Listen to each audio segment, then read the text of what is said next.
This program is rated PG. Parental guidance.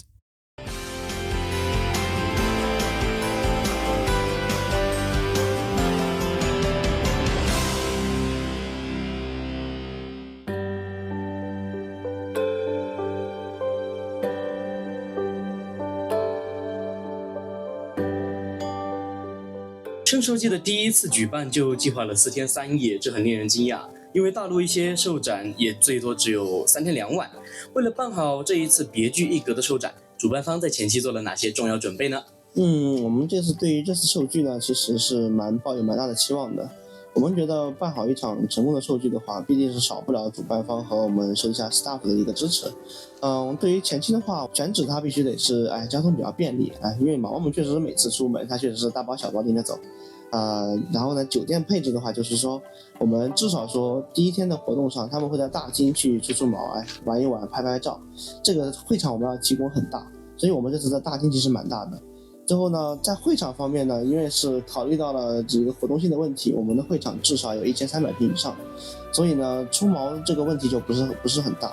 就活动上呢，我们是考虑到，因为是有不带毛和带毛装的2类人，我们会做了一部分的一个现场的摊位活动，他们呢会去提供给非毛装游客的一个蛮好的体验。这样的毛装游客呢，我们有专门做了一些类型的活动，大概就是这样。重庆被人们戏称为5D 城市，拥有众多优越的旅游资源，旅游产业也推动着重庆的繁荣。那么这次售剧选择在重庆岱江花园饭店举办，为什么选择这样一家酒店？这家酒店有怎样的优势呢？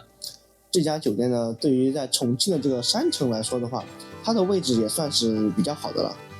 对于3个站嘛，比如说2个高铁站，1个江北机场，3个站来说，整体都是在处于这3个站的中心位置。他们下车之后呢，确实会有一个非常便利的交通条件。他们来酒店之后呢，办理入住也是蛮快的，酒店的这个合作的诚意度还是蛮高的。我们有什么需要，他们确实都会提供我们。在当今福瑞文化知晓度越来越高的背景下，互联网为人们带去了大量新鲜事物。在您看来，售剧应该多与路人、市民互动，还是应该减少与陌生人的接触呢？在当代亚文化的发展之下，确实是我觉得呢，每个人的想法都是不一样的。有些人确实会觉得我们生活在这个圈子里面，我们并不是说以这个圈子为主在我们的生活中觉得在很累的时候，他们可以给我们提供一些情绪价值。有些人可能会想的说是，我们可以让路人去看到，我们去展现自己。因为这个圈子确实不像之前说是上街会被人说，但是呢，当然也会有一部分路人他们不会接受这样的东西，但是呢，毕竟在中国这么一个包容的社会是存在这样的问题的。那有些人呢，他确实是个人比较社恐，他们会觉得说，我不敢去甚至说我不敢去和毛毛交流，就更不用说去跟人交流了。他们会觉得这样的交流会是一种负担。重庆岱江花园饭店这次给到的售剧会场真的非常的大，能够容纳不少的毛毛，也给毛毛们更多的活动空间。这一次售剧一共有多少名参与者？ staff 配置和酒店人手是否够用？因为说是这次我们对这次人数的话，虽然说是不敢有太大的期待，但是确实这次来的人数是大放异彩的，我们感觉到非常的震惊。第一次的话，我觉得这个人数还算蛮好的。我们在毛装的装扮者区有300来人，游客也大概有700人左右这样子。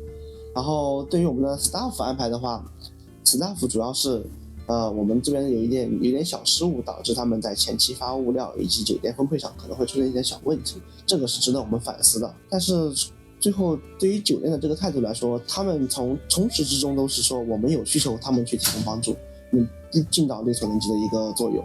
这次售剧之后，我们也看到了有大量的反馈给到了我们的主办方。从众多反馈中，您看到最值得重视的，在下一次售剧会着重改进的问题有哪些呢？我们这边确实是收到了一个蛮多的一个反馈。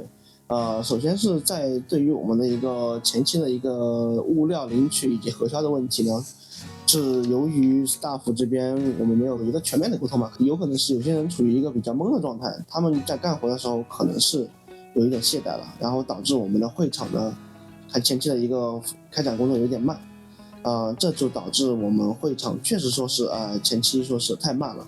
酒店的配合还是蛮好的，但是呢，可能是酒店与我们的对接还是有一点没有对齐颗粒度吧，有一些酒店是入住错了。但是呢，最后还是更换过来了。因为是我们这一次也是第一次办，其实呢，我们觉得是第一次是蛮重要的，我们确实是会去尽心尽力的去搞画师啊，这些其实也都算非常的用了自己其实大量的时间和心血，他们甚至说自己工作回来之后呢，也就是加班加点的给我们搞这些工作，我们也非常的感谢。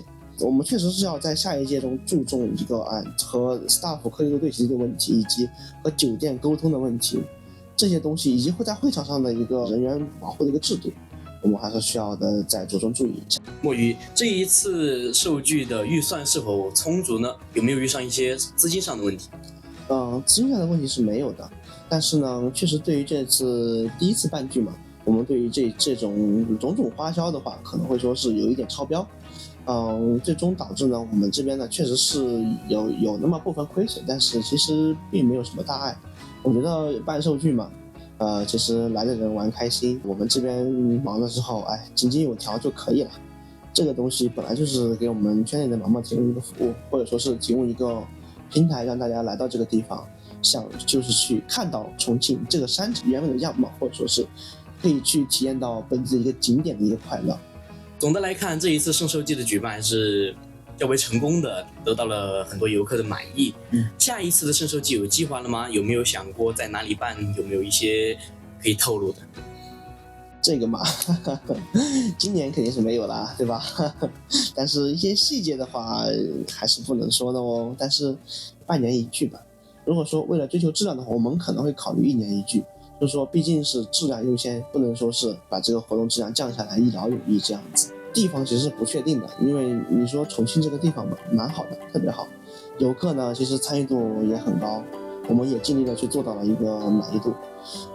但是呢，重庆这个地方弯弯绕绕的，其实游客们来都蛮累的。我们会着重的去考虑一下，到底是在这里或者是换地方，这个后续有待商议。好的。